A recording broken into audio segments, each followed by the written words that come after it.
our team, Jim Record, Mike Everhart, and Dino Harris. Watch as this Delta formation. These aircraft weigh about 5,500 pounds and use a 600 horsepower, supercharged 9-cylinder radial engine.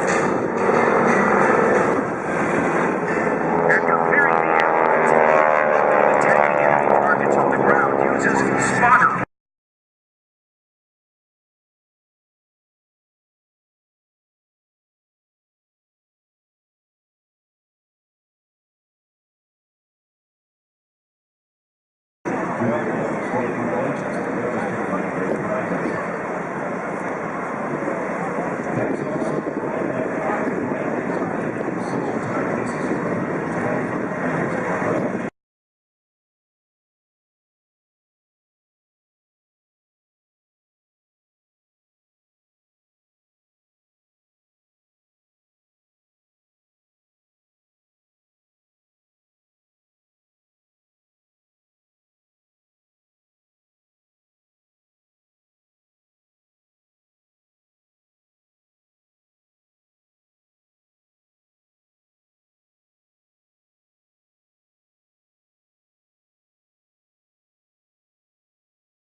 That's coming by right now is the replica of the first aircraft that made a successful landing in 1911 on a modified carrier. This, ladies and gentlemen, is the Curtiss Pusher, being flown today by Bob Frosty Coolball. Bill left raised the gear, it didn't go up all the way, so he just lowered it. And he's going to, he noticed he didn't have the lights that indicated that they were tucked all the way up. Quite frankly, Bill has flown over 1,000 performances in this airplane. He restored it himself. Taking a spot 45 degrees up and to the left of the air. Using the elevator's rudder, ailerons, and throttle. So that's the World War II version of the Sound of Freedom. I got it. The propeller tip's going supersonic. And what's your RPM? About 2,700? Hey there, Ron, what you tell them about it? All right, set him up. Now watch Bill Leff as he comes by. He'll dive for some speed, getting up to about 160 miles per hour. And he's going to set up for a maneuver known as the Cuban 8. Back in 1936 at the Miami Air Races, the late Len Povey was doing an aerobatic demonstration. He was too low at the top of a loop, and so rather than making a smoking hole in the ground, he came down on the 45 after about 5/8 of a loop, rolled the airplane upright, almost what Bill Leff is doing, because Bill Leff is doing a roll and a half on the downline, completed it doing a mirror image the other way. His ear shows smoke in the sky, and nobody had ever seen the maneuver before, and so they said, Len, when he landed, they said, Len, what was that? And since Len Povey was also training the Cuban Air Force pilots to fly aerobatics, he replied with 2 words in Spanish, Ocho Cubano, and the name has stuck since 1936. They still call it the Cuban 8, or the horizontal 8 in the sky. Hey, Bill, that worked pretty well for me. Now, tell me about that growl of the propeller tips going supersonic, about 2,700 or...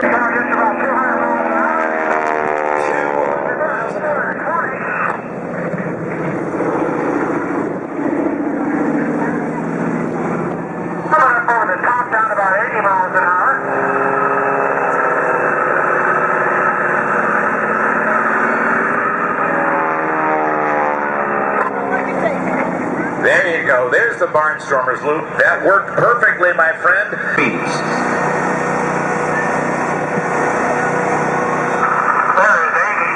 80 miles an hour. Showing a ground speed of 54 nautical miles an hour. 54 nautical miles an hour. That means it's just about 60 miles an hour. How about that? That's great aircraft control, everybody. Would you please give Bill Lepp a nice round of applause?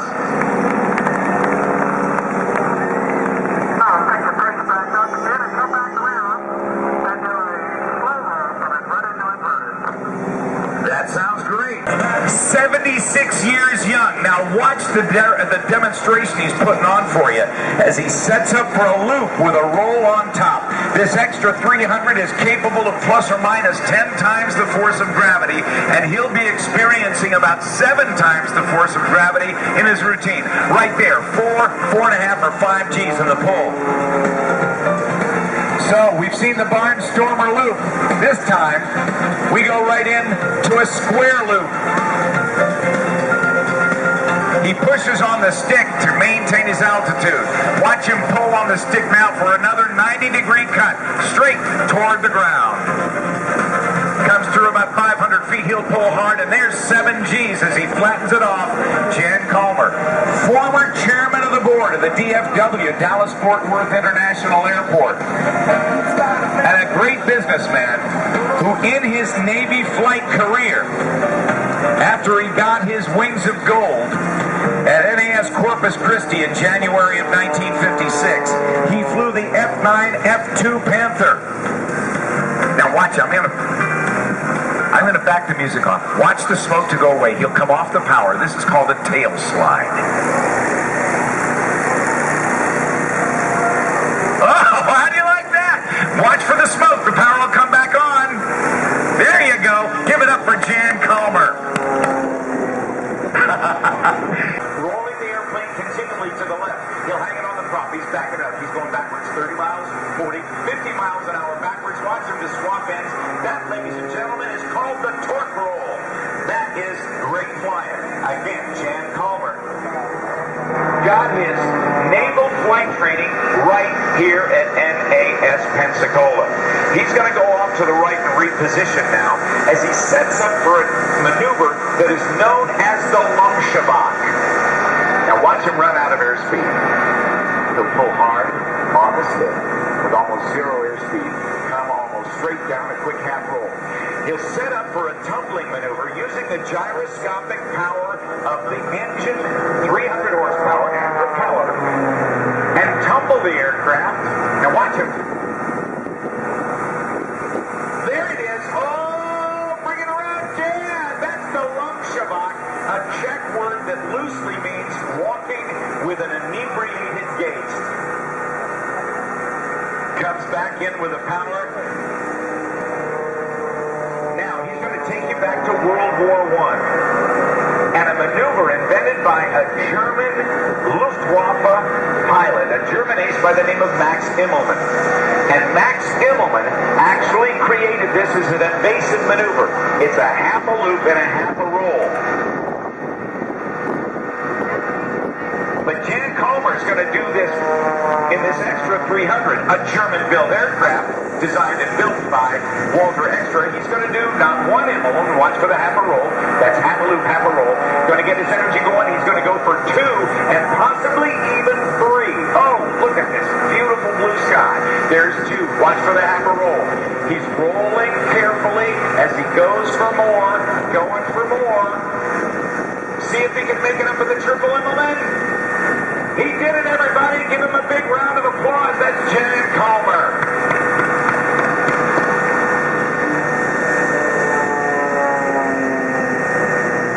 That personifies the best in air show showmanship.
Championships, winning individual bronze medals, and in 2001,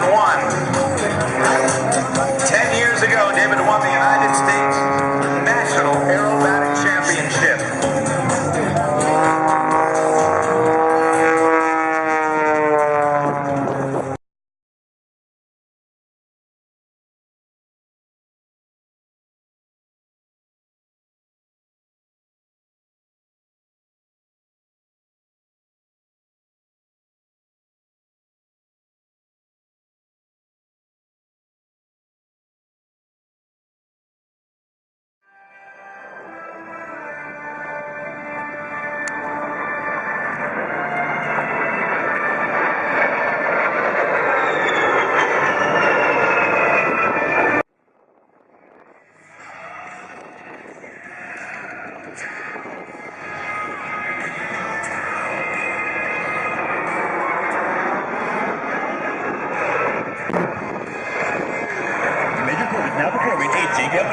This continuously changing 3D maneuver makes life very difficult for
The VFA 106 at Virginia Beach, Naval Air Station, Oceana, Virginia.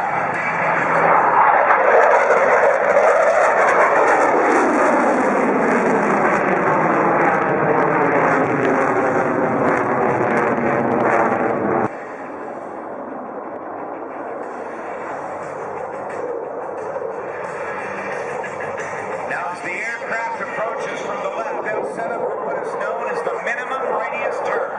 If you can't turn tight, you can't turn. If you can't turn tight, you can't fight. Watch to the 90 degrees around.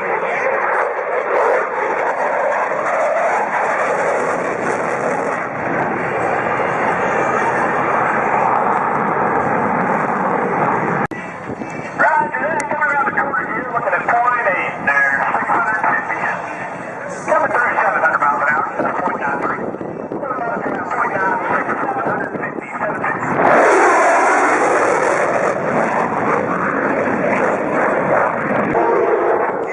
Generate 42,000.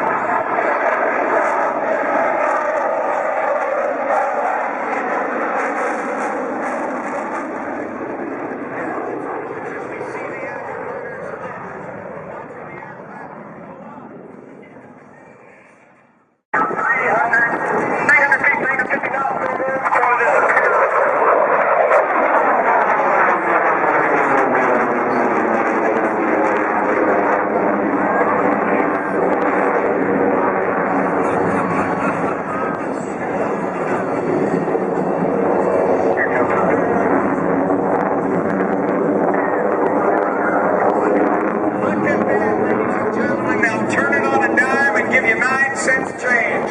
How about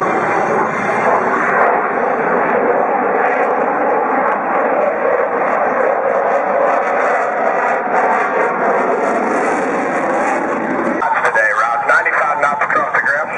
I'll tell you one of them. There's the camera. giving it amazing slow speed maneuverability?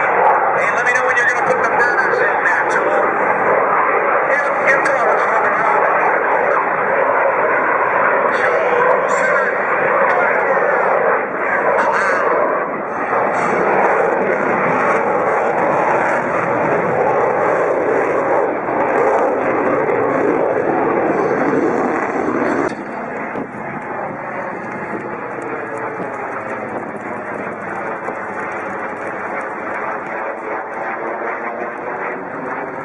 To fly aerobatics.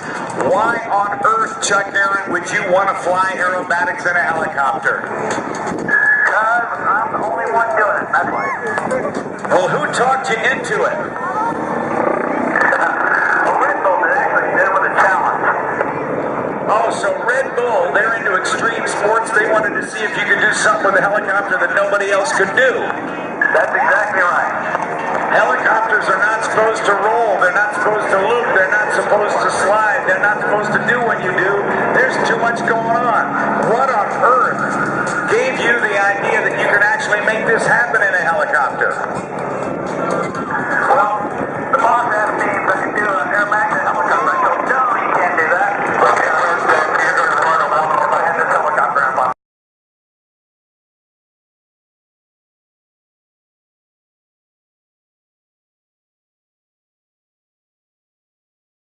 Really inspired you. Yes, sir, he did. He flies stuff up bootstraps out from West Texas. And my dad wound up being having 23,000 hours and a full colonel in the U.S. Air Force. And you even had some good neighbors while you were an Air Force brat. I sure did, Rob. Because those were the guys who really told us that we could go into space. That's right, you know, and just like me, people can do whatever you want, and this is just a super thing that Red Bull allowed me to do for them. And, you know, just look outside the box, there's still lots of opportunities, lots of things we all can do in this world. Indeed, that's the truth. 1,000 pounds of fuel, 35,000 pounds of equipment, and a specialized maintenance and support team of 47 personnel.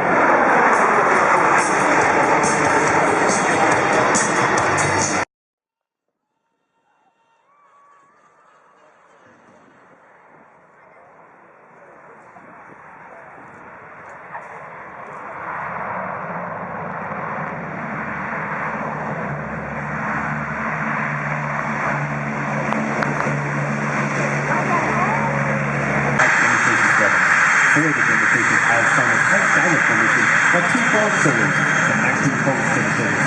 Once again, I'm Lieutenant Dave Tickle from Birmingham, Alabama. Here's number 7 in the Maryland Republic.